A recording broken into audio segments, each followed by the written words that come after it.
Dili lalim ang masakitan. Bisag ako sa una ni Agi man jud pugong paghigugma. Gihatag nagutanan ng akong paghigugma sa isa ka babae. Gihatag nagutanan. Patid gusto niya nga oras akong gihatag. Tanan niya nga gusto akong gihatag. Pati akong tibuok pagkalalaki ihanang nakuha. Wala pa po ko ni baliban kung wala ko nagmahay kay lamig mampod.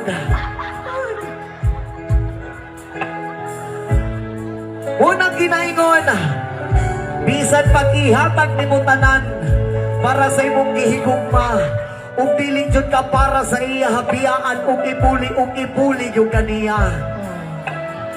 Ang nakasakit pag yun ana, ipuli manggaling ka pero sa imuha pa yung barkada. Ingana mangod ang akong kaagi sa una. Na ako'y uyab pero nag-uyab po sila sa akong barkada.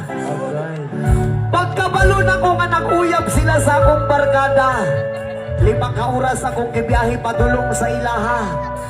Pag-abot na ko sa ilahang balay, nanuktok ko sa ilang pultahan. Pagtuktok na ko sa ilang pultahan, pag-apli sa pultahan ni bungad ang iyang malaberhen nga panagway. Ug ako siyang gingnan on the spot. O sa may naa sa akong barkada nga wala sa ako Gipuli di ka sa imong barkada perting dakua og dala.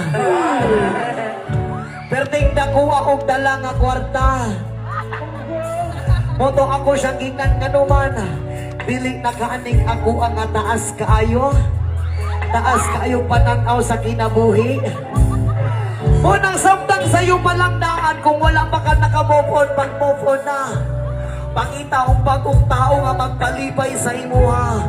Ug labaw sa tanan. Pangita ang bagong tao nga magbasa-basa sa imuha.